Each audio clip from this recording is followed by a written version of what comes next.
पर रुक करके एक बात कहूंगा साथियों,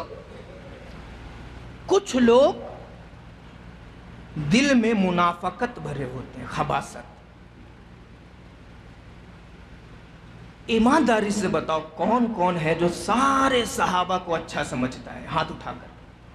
सारे सहाबा को अच्छा समझता, कोई भी ऐसा नहीं है जो किसी एक को बुरा समझे, कोई भी ऐसा नहीं। और जो बुरा समझता है, कुछ ऐसे भी तो हैं जो अमीर माविया को गाली देते हैं, कुछ ऐसे भी तो है जो फारूक आजम को गालियां देते हैं, कुछ ऐसे भी तो है जो अबू बकर सिद्दीक की सदाकत का इनकार करे, विलायत का इनकार करे, इमामत का इनकार करे और उनको गाली देते हैं। अबू बाबा, सही बात है कि नहीं है ऐसे? अब आप बताओ कितने लोग ऐसे हैं जो ऐसे लोगों से ताल्लुकात रखते हैं? हम नहीं करते, लेकिन हमें मालूम है फला शख्स वो अपने आप को अहले बैत का गुलाम कहता है, लेकिन सहाबा को गालियां देता है। आप नहीं कहते, लेकिन पता है फला शख्स अपने आप को अहले बैत का मानने वाला तो कहता है, लेकिन हजरत अमीर मुआविया को गाली देता है। आप नहीं कहते, मगर पता है फला मोहल्ले के फला गली में फला घर में एक शख्स रहता है जो अली की फजीलत को तो मानता है, लेकिन सिद्दीक अकबर से ऊपर, उस्मान की फजीलत को तो मानता है, लेकिन अली के बाद, पहले अली बाद में सब, पता है। उसके बाद हम उसके साथ बैठते भी हैं, हम उसके साथ रोते भी हैं, शादी में जाते भी हैं, घर में बुलाते भी हैं, खाना भी खिलाते हैं, उसके घर में जाके खाना भी खाते हैं। बात यहीं तक नहीं है, उसके यहाँ शादी का रिश्ता भी करते हैं, अपनी बच्चियों को उनके यहाँ देते हैं, उनकी बच्चियों को अपने यहाँ लेते हैं। बात अब सिर्फ वहाबियत और अहले हदीसियत तक नहीं रह गई, ये तो खुले हुए हैं।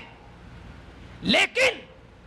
आपके ही लिबास में जब कोई टोपी लगा करके आपके घर में घुसे और कहे मैं अहले सुन्नत व जमात का भी हूं, मैं अहले बैत को मानने वाला भी हूं, मैं सहाबा को मानने वाला भी हूं, टोपी भी आप ही की तरह लगाता है, कपड़ा भी आप ही की तरह पहनता है, चेहरा भी आप ही की तरह सजाता है, अब हम उससे अपने घर में रिश्ते कर देते हैं, उसकी बच्ची को अपने घर में ले लेते हैं, हमारी बच्ची को उसके घर में दे देते हैं, उसके साथ बैठ कर के बातें हो रही है, उसके साथ मुलाकातें हो रही है, उसके साथ नशिस्त बर्खास्त हो रही है, उसके साथ खाने पीने का प्रोग्राम हो रहा है, उसके साथ दावतें उड़ाई जा रही है, उसके साथ गप्पे शप्पे लगाए जा रहे हैं, उसके साथ बैठ करके हंसी और मजाक की मजलिसें सजाई जा रही है, उसके साथ खुश और खुर्रम माहौल में महफिलें सजाई जा रही है। अजीज साथियों, लेकिन वो शख्स वो है जो हजरत अली को हजरत अबू बकर पे फजीलत देता है, वो शख्स वो है जो हजरत अली को हजरत फारूक आजम पर फजीलत देता है, वो शख्स वो है जो अमीर माविया को गालियां देता है, वो शख्स वो है जो हजरत आयशा सिद्दीका को बुरा भला कहता है, वो शख्स वो है जो सिद्दीक अकबर को गालियां देता है। अब मुझे बताओ, हम उस शख्स को देखेंगे